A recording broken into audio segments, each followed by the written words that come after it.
Hey guys, it's Rachel. It's Thankful Thursday again. The week's rolled around really fast.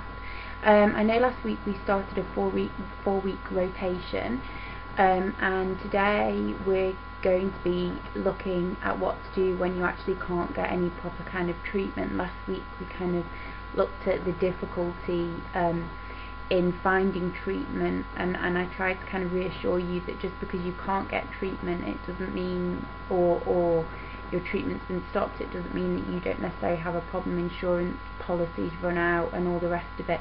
What I'm actually going to try and do, I've had a really busy week actually, and I'm still going to be quite busy because it's going to be my birthday this weekend, but I am going to try and put together a list of well, not a list, but a page maybe on my blog or something like that, which kind of looks at the ways of accessing treatment. I did post on my blog treatment centres in the US that accept Medicaid, I think it's what you call. So that is on my blog. I think Ariel put that up in her video as well. We don't have that same kind of thing over here, but we do have private insurance, and I was going to sort of put details of private insurance policies down, like could maybe have a look at what Bupa will cover with regards to treatment. I can make a few phone calls, I can get a few details. You're going to have to give me some time to compile that, but that is something that I do want to do.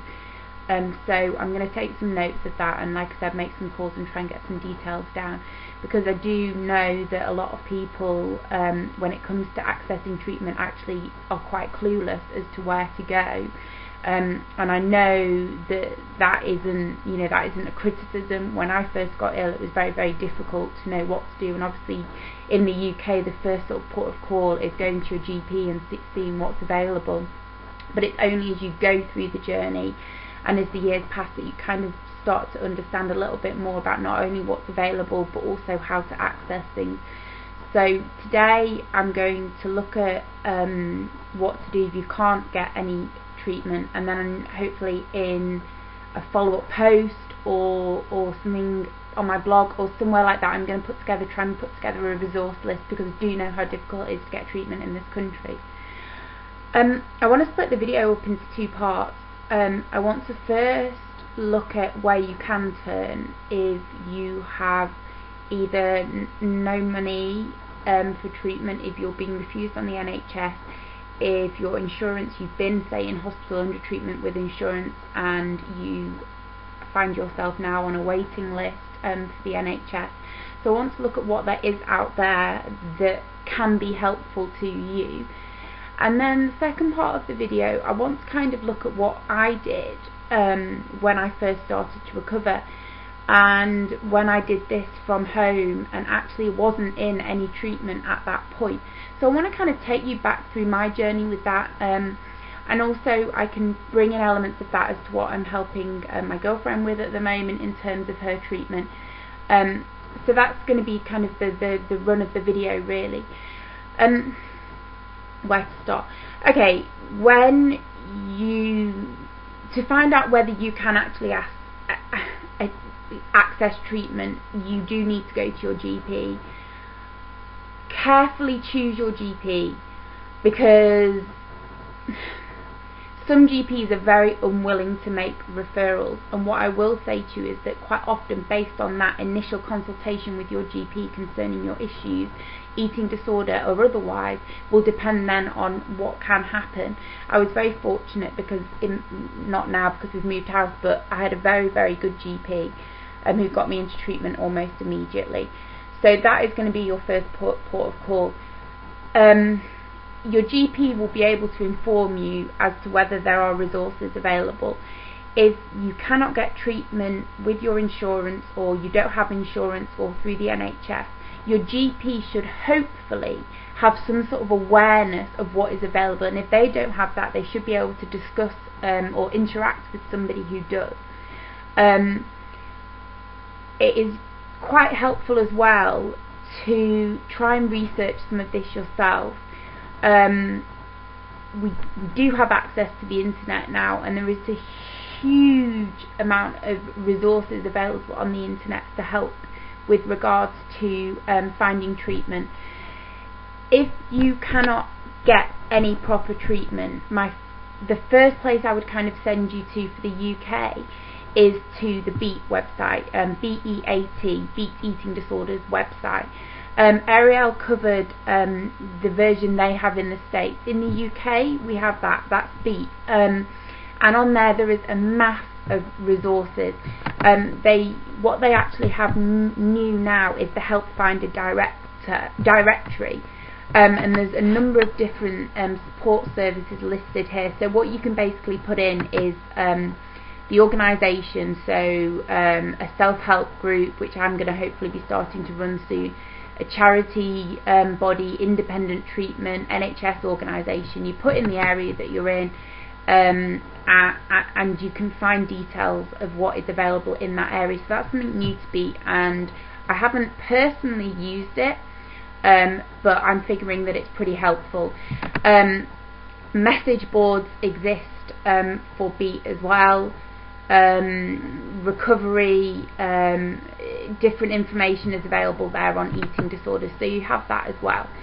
You also have access to services for young people. There's a page on its own for young people basically, and sort of social networking and different things that can help you. They do live chats, and they have a youth line email and call survey as well. You also can find out professional resources on the BEAT website. You can find out how to get involved. There's a lot of people, I think it's 18 to 25 to be a young ambassador. I'm too old. And I know that in that way it allows people who are in recovery, and even still struggling, but to engage in a positive way. I think the Young Ambassadors scheme is actually an incredibly positive one, because one of the issues you've got with your eating disorder is how all-consuming it is and all the rest of it. And so if you can try and do something positive, even if you're struggling to make the behavioural changes yourself, if you can do something positive as a young ambassador, I think that that's something really important to get involved in if you feel able to do that. And I'm not going to go through everything that's on the BEAT website. What I will do is in the box underneath the video is put some links to it, and links to do with volunteering. The next thing I thought of was something that Ariel had already mentioned, so it was the We Bite Back forums. I will direct you to her video where she speaks a little bit about that now. One of the forums I wanted to bring up here was Safe Haven. And that was started a long time ago now. I was there in 2001, I think it was. I no longer go to those forums, but Safe Haven is a resource. It's a forum where you can discuss your eating disorder recovery, but also with awareness that most people with eating disorders struggle with some form of other behaviour, whether it's self-injury or what have you. The forums there, the initial kind of direction for it was for people with self-injury, because it was a lot more difficult to find support and help and information on self-injury. On there you will find a huge number of resources. I don't actually know because I've not checked back in, but in the eating disorder section, when I was in recovery, I did a huge amount in that area, and I put down a lot of resources for recovery from an eating disorder. So it's Safe Haven, S-A-F-E, Haven, H-A-V-E-N. If you put that into a search, I can put a link actually at the bottom of this as well. And so it will help you. There's also distraction forums where you can share things like your poetry, your art. And as I said, I've not been there for a little while, so I will have to check in on that, but I will get a link for it. That's somewhere that made a huge difference to me, and I think that building up a network of people who understand where you're at is incredibly important. What I will say, of course, is to make sure that these people are in a recovered place, because I think if you're in a recovery mindset and you're trying to fight through this, seeing people from your past who have triggered you or who you've been in treatment with and maybe they're not doing particularly well can be incredibly difficult, because I do think that when we're in recovery we're actually even more vulnerable than perhaps we were when we were in our illness, because we are so hypersensitive to everything because we're trying to challenge our behaviours. So I'd direct you to the BEAT website, I'd direct you to Safe Haven. Obviously Ariel's blog has a huge amount of resources. I'm trying to build up resources on my blog. What I have tried to do in one section of it is build up some different websites that are just inspiration really, and they're different, you know, like body gossip is something that's going on in this country, and it's kind of like the vagina monologues, and it's about people talking about their bodies. The website's brilliant, there's loads of inspiration on it, loads of different stories on it, some really powerful videos, quite a few celebrities are involved in it, so that is something incredibly positive as well. In the UK we also have Men Get Eating Disorders too. The website has huge amounts of resources. Again, it's being built on, and it's kind of early-ish days, but it is an incredible resource, and Sam, who kind of set it up and is involved in it, is amazing. So I'll put a link to that as well. What I want to do now for a few minutes is just talk about what kind of helped me. I didn't have any treatment when I came out, and you can, if you use PALS, you can fight for treatment. I would advise that you have somebody do that for you, because if you're putting all your energy into recovery, it can be very difficult to fight for treatment. I'll put a link for PALS as well, which is basically patient and liaison services in the UK to get treatment on the NHS. When I started to recover, I had to rely very heavily on my family and friends. It might seem like a daunting task even with treatment to recover from an eating disorder, but it is possible to do it with support around you. I had to think of everything. I had to talk to different people. I used resources like Beat, or I used resources like Something Fishy, have some really good stuff on there as well, and I used the forums to build up distractions. I had to literally pull out the bag different pieces that had helped me. One of the things I did was I had a box full of positive quotes. That's something I still have actually in the other room. And anything I came across that kind of inspired me, I would write it down, and it went into my box. I had a little book that was like my happy book, and that was something that I'd open if I'd had a positive experience. I would scribble it down so I knew. I started to take pictures. I found the time that I spent taking the pictures and editing the pictures was an incredibly positive distraction for me. It allowed me to engage creatively. Something that's helped me this time has been my writing.